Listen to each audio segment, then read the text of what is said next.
सभी को जय मसीह की। हम धन्यवाद करते हैं प्रभु यीशु मसीह का कि उसने हमें ये मौका दिया है ताकि हम आपके सामने उस कलाम को बांट सकें जो उसने हमें दिया है। हम धन्यवाद करते हैं, उस कलाम से हमें बार बार आशीष और बरकत मिलती है। हम धन्यवाद करते हैं, परमेश्वर के पवित्र वचन में लिखा है, एक लंगड़े भिखारी का जिक्र दिया गया है। लिखा है उसके जो घर वाले थे उसे उस फाटक के पास बैठा देते थे, जिससे कि लोग आएँ और जाएँ और वो जब मांगे तो उसको कुछ दें। लिखा है एक समय की बात है, पतरस और यूहन्ना तीसरी पहर प्रार्थना करने जा रहे थे और वो लंगड़ा भिखारी, उसके घर वाले भी उसको उसी फाटक पर बैठा दिया था कि ताकि वो कुछ मांगे और रोज़ की तरह गुजर बसर हो। धन्यवाद करते हैं प्रभु यीशु मसीह का। लिखा है पतरस और यूहन्ना जब तीसरी पहर प्रार्थना करने जा रहे थे, लिखा है उस लंगड़े भिखारी ने उनको देखा और कुछ मांगने की आस में उनसे मांगा। लिखा है पतरस और यूहन्ना दोनों लोगों ने उसकी तरफ देखा और बड़े प्यार से देखा, लोगों की तरीके नहीं कि हम इनको 2 रुपये दे दें, 10 रुपये दे दें, 100 रुपये दे दें, कपड़े दे दें, राशन दे दें। लिखा है पतरस और यूहन्ना ने उस लंगड़े भिखारी को देखा और उससे कहा कि मेरे पास सोना और चांदी तो नहीं है जो मैं तुम्हें दे, लेकिन मेरे पास जो है वो मैं तुम्हें देता हूँ। जानते हो खुदा के लोगों, उन लोगों ने क्या दिया? सबको पता है कि उन लोगों ने क्या दिया। लिखा है उसकी उम्र भर की कमी को पूरी कर दी। कैसे? अपनी ताकत से नहीं। लिखा है पतरस और यूहन्ना ने उसे यीशु का नाम दिया और लिखा है उसका हाथ पकड़ा और लिखा है उसके टखनों में बल आ गया। ये पतरस और यूहन्ना ने नहीं किया है, यीशु के नाम से हुआ है। लिखा है पतरस और यूहन्ना ने तो कहा कि मेरे पास सोना चांदी तो नहीं है जो मैं तुम्हें दे सकूं, लेकिन मेरे पास जो है वो मैं तुम्हें देता हूँ। यीशु के नाम से उठ खड़ा हो। लिखा है जब इतना बोला और लिखा है उसका दाहिना हाथ पकड़ा और उसे जरा सा सहारा दिया और वो तुरंत खड़ा हो गया और लिखा है तुरंत उसके टखनों में बल आ गया। कहाँ से आ गया खुदा के लोगों वो बल? वो बल हमारा प्रभु यीशु मसीह, वो हमारी ताकत है, वो हमारा सब कुछ है। लिखा है उसके टखनों में बल आ गया, उसकी ज़िंदगी भर की जो कमी थी वो पूरी हो गई। अब दोबारा उसको उस जगह बैठकर भीख मांगने की ज़रूरत नहीं है। लिखा है वो खड़ा हुआ और जय जयकार करता हुआ पतरस और यूहन्ना के साथ मंदिर में गया, प्रार्थना की। जो लोग उसे देखते थे पहचानना मुश्किल हो गया था कि ये वही एक दूसरा है, ये वही लंगड़ा है जो सुंदर फाटक पर बैठा रहता है, भीख मांगा करता है। जो लोग पहचाने उनसे पूछा ये आश्चर्यकर्म हुआ तो हुआ कैसे? कैसे तुम चलने लगे? कैसे तुम्हारे पाँव में बल आ गया? लिखा है उसने पतरस और यूहन्ना के विषय में बताया कि 2 लोग आए थे, उन्होंने यीशु के नाम से ये काम किया। हम धन्यवाद करते हैं।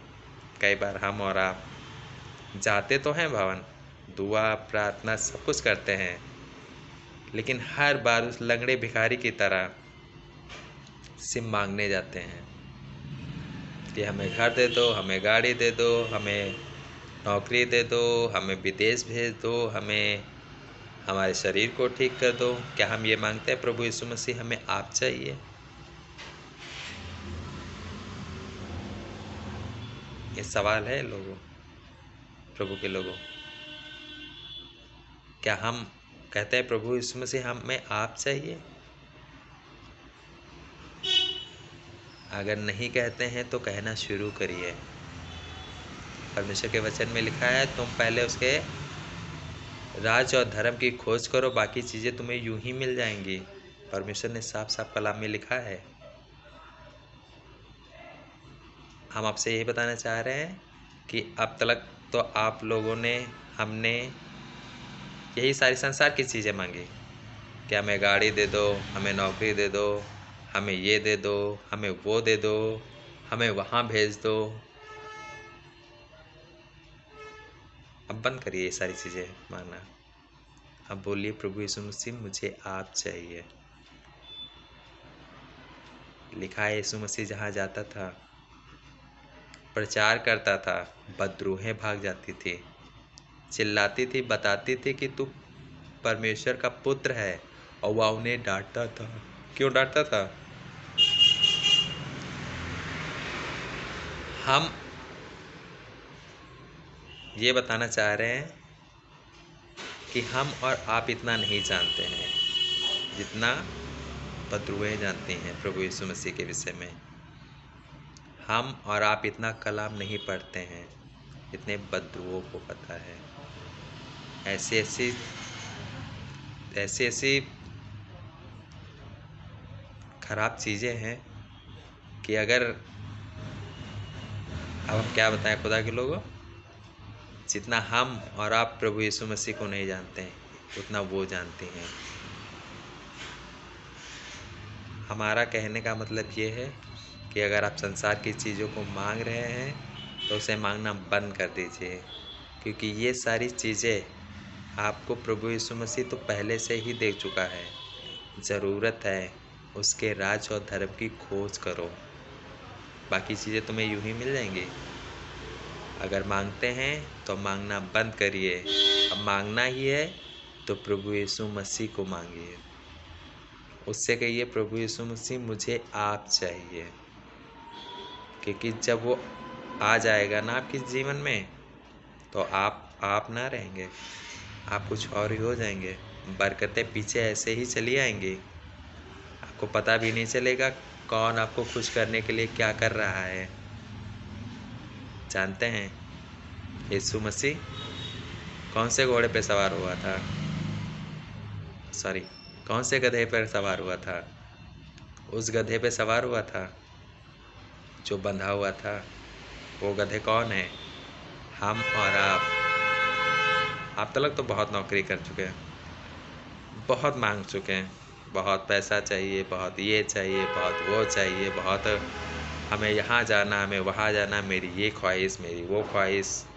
प्रभु यीशु मसीह भी सोचता होगा कैसे लोग हैं दुनिया की चीज़ों को मांग रहे हैं जो आज है और कल नहीं रहेंगी। मांगना है तो प्रभु यीशु मसीह को मांगिए, वो आ जाएगा ना तो ये बरकतें यूं ही चली आएंगी, आपको पता भी नहीं चलेगा कौन सी बरकत किस तरफ से आ रही है, कौन आपको खुश करने वाला है। जानते हैं खुदा के लोगों, जब प्रभु यीशु मसीह मिल जाएगा ना तो आप नहीं रहेंगे, आपके अंदर वो दिखेगा और लोग आपके पीछे हो लेंगे, क्योंकि आपके साथ जो है वो राजाओं का राजा है, प्रभुओं का प्रभु है। वो अल्फा ओमेगा आदि अंत है, जीवन की नदी है जो कोई नहीं दे सकता है संसार में, कोई भी नहीं। लिखा है कोरोना टाइम में लोगों के पास पैसा भरा हुआ था। एक समय ऐसा आ गया कि इंसानों को सांस लेने की मुश्किल हो गई थी। मशीनें जहाँ 1000 रुपए की मिलती थी वहाँ लोग 10-10 हज़ार दे रहे थे, लेकिन नहीं काम आ रहे थे। क्यों?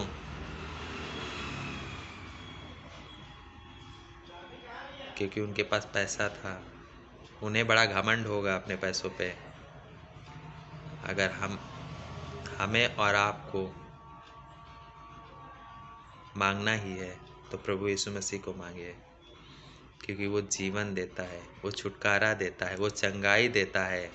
वो लाजर को जिला दिया, वो अपने आप को तीसरे दिन जीवित सबके सामने दिखा दिया। वो जो कहता है वो होता है, क्योंकि वो अपने उसने प्रभु यीशु मसीह ने जो कुछ भी किया या करता है वो अपने पिता की सुनने के बाद करता है। प्रभु के लोगों, उसकी सुनिए, लोगों की नहीं। वचन में लिखा है, श्रापित है वो मनुष्य जो मनुष्य पर भरोसा रखता है, क्योंकि जैसे हम हैं वैसे जिसकी हम सुनते हैं वो भी है, लेकिन जिसने सब कुछ बनाया है उसकी सुनेंगे तो हमेशा खुश रहेंगे और बरकतें ऐसे ही चली आएंगी। परमेश्वर के वचन में लिखा है भजन संहिता 91 में, जो परम प्रधान के छाया स्थान में बैठा रहेगा वह सर्वशक्तिमान के छाया स्थान में ठिकाना पाएगा। ज़रूरत है उसके स्थान में बैठने की। कहीं ऐसा तो नहीं कि हम बैठते तो हैं कुछ पल के लिए फिर बाहर निकल आते हैं। किसी ने कुछ कह दिया, किसी ने 4 बातें सुना दी, जब तक हम उसको 10 बातें सुना नहीं लेंगे तब तक हमें चैन नहीं मिलेगा। मत सुनाइए, क्योंकि आप जब उसको 10 बातें सुनाएंगे तो आपके अंदर की जो शांति है वो चली जाएगी, क्योंकि आप उस स्थान से हट जाएंगे। और लिखा है फिर वो स्थान किसी दूसरे का हो जाएगा। हमने कई बार किया है, हमें अच्छी तरीके से पता है। कलाम को जानने के बावजूद भी कई बार हमने ऐसा किया है और अपनी चीज़ों को खराब होते हुए देखी है। मत करिए ऐसा, स्थान में बने रहिए। जो वो आपसे बोले वो करिए, उसकी सुनिए, क्योंकि उसने हमारे और आपके लिए अपने आप को कुर्बान कर दिया। लिखा है, पता है खुदा के लोग, जब इंसान को अपने आप से लड़ना होता है, किसी बीमारी में, किसी मुसीबत में, तो उस वक्त हमारे जो सगे होते हैं वो भी कुछ नहीं कर पाते हैं, चाह कर भी। क्यों? क्योंकि जिस तरह हम हैं उस तरह वो भी हैं। लेकिन एक है जो सब कुछ करने की सामर्थ्य रखता है। वो तुम्हारे लंगड़े भिखारी के विषय में लिखा हुआ है कि उसके बल आ गया था। कहाँ से आ गया था बल? वो बल प्रभु यीशु मसीह ने उसे दिया था। वैसे ही बल, ताकत, बुद्धि, समझ सब कुछ वही देता है। अरे थोड़ा झुकना है, झुक जाओ, झुकने में कुछ जाता है। प्रभु के वचन में लिखा है, यीशु मसीह गाली सुनने के बाद गाली नहीं देता था। क्यों? क्योंकि वो जानता था कि अगर हम इनको गाली दे देंगे तो इनमें और हम में फ़र्क क्या रहेगा। तो प्रभु के लोगों, अपने आप को चेक करिए, उसके स्थान में बैठिए और वो जो जो आपको बताए आप उसकी सुनिए और करना शुरू करिए। कई बार हमारी चंगाई इन्हीं चीज़ों की वजह से नहीं मिलती है कि वो हमें जब कुछ करने को बोले तो हम सुन तो लें लेकिन करें ना, तो वो चंगाई भी कहीं ना कहीं रह जाती है। हम धन्यवाद करते हैं प्रभु यीशु मसीह का। अगर आपको कुछ मांगना ही है तो प्रभु यीशु मसीह को मांगिए, स्वर्ग की चीज़ों को मांगिए, पृथ्वी की चीज़ों को मत मांगिए, क्योंकि ये नष्ट होने वाली चीज़ें हैं। वचन में लिखा है, जहाँ तुम्हारा धन है वहाँ तुम्हारा मन है। अब चॉइस आपकी है, आपको संसार की चीज़ें चाहिए या स्वर्ग की, जो कभी खराब नहीं होंगी। यीशु मसीह ने कहा, मैं अपने पिता के पास जा रहा हूँ ताकि तुम लोगों के लिए घर तैयार करूँ। वो घर तैयार हो चुका है, बस जाने की ज़रूरत है। अगर वो चीज़ चाहिए तो संसार की चीज़ों को छोड़ दो मांगना। उसकी संगति करिए, उससे बातें करिए, वो जो बताए वो करिए, क्योंकि प्रभु की इच्छा यही है। आपको प्रभु की इच्छा पे चलना है या अपनी मन की करनी है। वचन में लिखा है, मन में असाध्य रोग लगा है जिसका कोई इलाज नहीं है।